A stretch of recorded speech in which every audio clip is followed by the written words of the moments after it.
ഇറാനെ നിഷ്പ്രയാസം ഒതുക്കാമെന്ന അമേരിക്കയുടെ അതിമോഹങ്ങൾക്ക് പശ്ചിമേഷ്യയുടെ മണ്ണിൽ തിരിച്ചടിയേൽക്കുകയാണ് എന്ന വാർത്തയാണ് ഇന്ന് ലോകമാകെ ചർച്ചയാകുന്നത്. അത്യാധുനിക ആയുധങ്ങളുമായി അമേരിക്ക തൊടുത്തുവിട്ട ഓരോ നീക്കവും ഇറാൻ മണ്ണിൽ നിമിഷനേരം കൊണ്ട് തകർത്തെറിയപ്പെടുകയാണ് ഉണ്ടായത്. ലോകം വിറയ്ക്കുന്ന ബങ്കർ ബസ്റ്റർ ബോംബുകൾ പോലും വെറും കളിപ്പാട്ടങ്ങളെ പോലെ നിർവീര്യമാക്കപ്പെടുമ്പോൾ അമേരിക്കയുടെ സൈനിക അഹങ്കാരത്തിനാണ് ആഴത്തിൽ മുറിവേൽക്കുന്നത്. അമേരിക്കൻ താവളങ്ങളിൽ നിന്നുയരുന്ന പുക വെറും നാശനഷ്ടങ്ങളുടേതല്ല, മറിച്ച് അജയ്യമായ സൈനിക മേൽക്കോയ്മ എന്ന അമേരിക്കൻ മിഥ്യാധാരണയുടെ തകർച്ചയുടേതു കൂടിയാണ്. ഇറാൻ മണ്ണിലെ ഈ അപ്രതീക്ഷിത പ്രതിരോധം ആഗോള ശക്തി സമവാക്യങ്ങളെ തന്നെ മാറ്റിമറിച്ചിരിക്കുകയാണ്.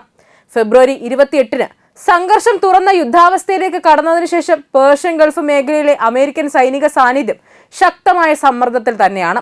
വിവിധ റിപ്പോർട്ടുകൾ പ്രകാരം നിരവധി മിഡിൽ ഈസ്റ്റ് രാജ്യങ്ങളിലെ അമേരിക്കൻ താവളങ്ങളാണ് ഇറാൻ ലക്ഷ്യമിട്ടത്. സാധാരണ ആക്രമണങ്ങളായിരുന്നില്ല ഇവ. കമാൻഡ് സെന്ററുകൾ, സംഭരണ വെയർഹൌസുകൾ, വിമാന ഹാങ്കറുകൾ, ഉപഗ്രഹ ആശയവിനിമയ കേന്ദ്രങ്ങൾ, റൺവേകൾ, റഡാർ സംവിധാനങ്ങൾ, നിരീക്ഷണ വിമാനങ്ങൾ തുടങ്ങി സൈനിക പ്രവർത്തനങ്ങളുടെ നാടിയെ തന്നെ ലക്ഷ്യമിട്ട ആക്രമണങ്ങളാണ് നടന്നതെന്ന് പറയപ്പെടുന്നു. കുറഞ്ഞത് 7 രാജ്യങ്ങളിലെ പ്രധാന കേന്ദ്രങ്ങളെ ബാധിച്ചെന്ന അവകാശവാദം ശരിയാണെങ്കിൽ ഇത് പ്രാദേശിക പ്രതികാരം മാത്രമല്ല, മറിച്ച് അമേരിക്കയുടെ മേഖലാതല മേൽക്കോയ്മയെ ചോദ്യം ചെയ്യുന്ന ഏകോപിത സൈനിക സന്ദേശം തന്നെയാണ്. ആക്രമണങ്ങളിൽ കേടുപാടുകൾ സംഭവിച്ചവയിൽ ഏറ്റവും ശ്രദ്ധ നേടിയിരുന്നത് നോർത്രോപ്പ് ഗ്രൂമൻ E-3 സെൻട്രി പോലുള്ള അമേരിക്കൻ നിരീക്ഷണ കമാൻഡ് വിമാനങ്ങളാണ്.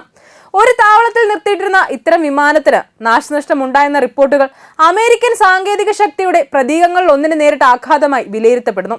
കാരണം AWACS പോലുള്ള സംവിധാനങ്ങൾ വെറും വിമാനമല്ല, യുദ്ധഭൂമിയുടെ കണ്ണും ചെവിയുമാണവ. അവ ഉപയോഗിച്ചാണ് ശത്രുവിന്റെ നീക്കങ്ങൾ നിരീക്ഷിക്കപ്പെടുന്നത്, വിമാനങ്ങളെ ഏകോപിപ്പിക്കുന്നത്, പ്രതിരോധ പ്രവർത്തനങ്ങൾ നിയന്ത്രിക്കുന്നത്.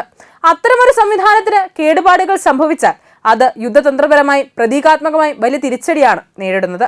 റിപ്പോർട്ടുകൾ പ്രകാരം റൺവേകളും റഡാറുകളും സൈനിക ഗതാഗതത്തിനും നിരീക്ഷണത്തിനും നിർണായകമായ മറ്റ് സംവിധാനങ്ങളും കേടുപാടുകൾ നേരിട്ടിട്ടുണ്ട്.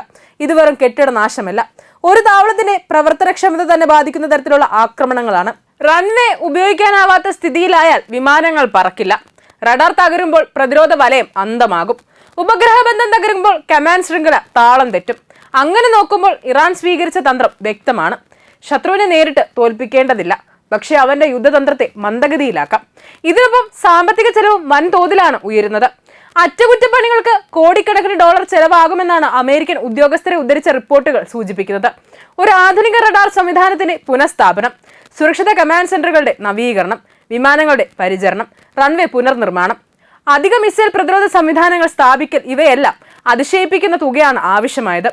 യുദ്ധത്തിന് നഷ്ടമാകുന്നത് ആയുധങ്ങൾ മാത്രമല്ല, സമയം, പ്രവർത്തന വേഗത, സൈനിക ആത്മവിശ്വാസം, ഭാവി വിന്യാസ പദ്ധതികൾ എന്നിവയും കൂടിയാണ്. അതേസമയം യുദ്ധത്തിന്റെ മറുവശത്ത് ഇറാൻ സ്വന്തം വിജയകഥ പണിയുകയാണ്. IRGC പുറത്തുവിട്ട പ്രസ്താവനയിൽ സൻജാൻ പ്രവിശ്യയിൽ അമേരിക്ക ഉപയോഗിച്ചതായി പറയപ്പെടുന്ന 3 GBU-57 massive ordinance penetrator bunker buster ബോംബുകൾ കണ്ടെത്തി നശിപ്പിച്ചതായും മറ്റൊന്ന് നിർവീര്യമാക്കി സുരക്ഷിത കേന്ദ്രത്തിലേക്ക് മാറ്റിയതായും അവകാശപ്പെട്ടു. ലോകത്തിലെ ഏറ്റവും ശക്തമായ ആണവേതര ബോംബുകളിൽ ഒന്നായി കണക്കാക്കപ്പെടുന്ന ഈ ആയുധം ആഴത്തിലുള്ള ഭൂഗർഭ സൗകര്യങ്ങൾ തകർക്കാനാണ് രൂപകൽപ്പന ചെയ്തിരിക്കുന്നത്. 30,000 പൗണ്ട് ഭാരമുള്ള ഈ ബോംബ് അമേരിക്കയുടെ ഏറ്റവും ഭീകരമായ പരമ്പരാഗത ആയുധങ്ങളിൽ ഒന്നായി കണക്കാക്കപ്പെടുന്നു. അത്തരമൊരു ആയുധം പോലും തങ്ങൾക്ക് കൈകാര്യം ചെയ്യാനാകുമെന്ന് ഇറാൻ ലോകത്തോട് വിളിച്ചു പറയുകയാണ്. IRGCയുടെ പ്രസ്താവനയിൽ കൂടുതൽ വലിയ അവകാശവാദങ്ങളുമുണ്ട്. പ്രവിശ്യയിലുടനീളം വർഷിക്കപ്പെട്ട 9,500-ലധികം ബോംബുകളും വിവിധതരം മിസൈലുകളും റോക്കറ്റുകളും കണ്ടെത്തി നിർവീര്യമാക്കിയതായും ചിലത് നശിപ്പിച്ചതായും അവർ പറയുന്നു. കൂടാതെ GBU-39 സ്മോൾ ഡയമീറ്റർ ബോംബ് ഉൾപ്പെടെയുള്ള ക്രൂയിസ് മിസൈലുകളും കണ്ടെത്തിയതായി അവകാശപ്പെട്ടു. ഈ അവകാശവാദങ്ങൾ സ്വതന്ത്രമായി സ്ഥിരീകരിക്കപ്പെട്ടിട്ടില്ലെങ്കിലും ഇറാൻ ഒരു വ്യക്തമായ സന്ദേശം നൽകുന്നു. അമേരിക്കയുടെ സാങ്കേതിക മേൽക്കോയ്മയെ ഭയപ്പെടുന്നില്ല, അതിനെ പക്ഷേ പ്രതിരോധിക്കാൻ ശേഷിയുണ്ട്. യുദ്ധത്തിൽ വിജയിക്കുന്നതിലുപരി സ്വന്തം ജനങ്ങളുടെയും സഖ്യങ്ങളുടെയും മനോവീര്യം ഉയർത്തുകയാണ് ഇത്തരം പ്രസ്താവനകളുടെ ലക്ഷ്യം. ഇതിനിടയിൽ യുദ്ധത്തിന്റെ രാഷ്ട്രീയ തലവും അതീവ സങ്കീർണമാണ്. അമേരിക്കയിൽ തന്നെ യഥാർത്ഥ നാശനഷ്ടം എന്താണെന്ന് കോൺഗ്രസിനും നിയമനിർമ്മാതാക്കൾക്കും വ്യക്തതയില്ലെന്ന റിപ്പോർട്ടുകൾ പുറത്തുവരുന്നു. ചില റിപ്പബ്ലിക്കൻ നേതാക്കൾ വിവരങ്ങൾ മറച്ചു വെക്കുന്നതായി ആരോപിക്കുന്നു. പ്രതിരോധ ബജറ്റ് വർദ്ധിപ്പിക്കാനുള്ള ആവശ്യങ്ങൾ ഉയരുന്ന സമയത്ത് യുദ്ധനഷ്ടങ്ങളുടെ കൃത്യമായ കണക്ക് പുറത്തുവിടാത്തത് ഭരണകൂടത്തിനെതിരെ ആഭ്യന്തര വിമർശനങ്ങൾ ശക്തമാക്കാം. യുദ്ധം വിദേശ മണ്ണിൽ നടക്കുമ്പോഴും അതിന്റെ രാഷ്ട്രീയ വില അമേരിക്കയാണ് അടക്കേണ്ടി വരുന്നത്. വെടിനിർത്തൽ ശ്രമങ്ങളും ഈ പശ്ചാത്തലത്തിൽ അനിശ്ചിതത്വത്തിലാണ്. പാകിസ്ഥാൻ മധ്യസ്ഥതയിൽ താൽക്കാലിക വെടിനിർത്തൽ നടപ്പിലായെന്ന റിപ്പോർട്ടുകൾ ഉണ്ടെങ്കിലും ഇറാൻ അമേരിക്ക ചർച്ചകൾ നിർണായക പുരോഗതി കൈവരിച്ചിട്ടില്ല. അമേരിക്കയുടെ അധിക ആവശ്യങ്ങൾ, നാവിക ഉപരോധം, സുരക്ഷാ ഉറപ്പുകൾ, ഉപരോധ നയങ്ങൾ എന്നിവയാണ് പ്രധാന തർക്ക വിഷയങ്ങൾ. യുദ്ധഭൂമിയിൽ ഒരാൾക്കും നിർണായക വിജയം നേടാനാകാത്തപ്പോൾ നയതന്ത്രമാണ് അവസാന വഴി. പക്ഷേ ആക്രമണങ്ങൾ തുടരുന്ന സാഹചര്യത്തിൽ വിശ്വാസം പുനർനിർമ്മിക്കുക അത്ര എളുപ്പമല്ല. അമേരിക്കയ്ക്ക് ഇപ്പോഴും ലോകത്തിലെ ഏറ്റവും വലിയ സൈനിക ശക്തി ഉണ്ടാകാം, പക്ഷേ അതിനെ വെല്ലുവിളിക്കാനാവാത്ത ഒന്നല്ല. ഇറാൻ പോലുള്ള രാജ്യങ്ങൾ നേരിട്ടുള്ള യുദ്ധം, അസമതുല്യ ആക്രമണം, പ്രോക്സി നെറ്റ്വർക്കുകൾ, മാനസിക യുദ്ധം, രാഷ്ട്രീയ സമ്മർദ്ദം എന്നിവയുടെ സംയോജനത്തിലൂടെ പുതിയ പോരാട്ട രീതി രൂപപ്പെടുത്തിയിരിക്കുകയാണ്. ഒരു തകർന്ന താവളം പുനർനിർമ്മിക്കാം, ഒരു ബോംബ് മാറ്റി സ്ഥാപിക്കാം, ഒരു റൺവേ വീണ്ടും പണിയാം. എന്നാൽ അമേരിക്ക അജയ്യമാണ് എന്ന ധാരണ ഒരിക്കൽ തകരുമ്പോൾ അതിന്റെ പ്രതിഫലം യുദ്ധഭൂമിയേക്കാൾ ഏറെ ദൂരം സഞ്ചരിക്കും.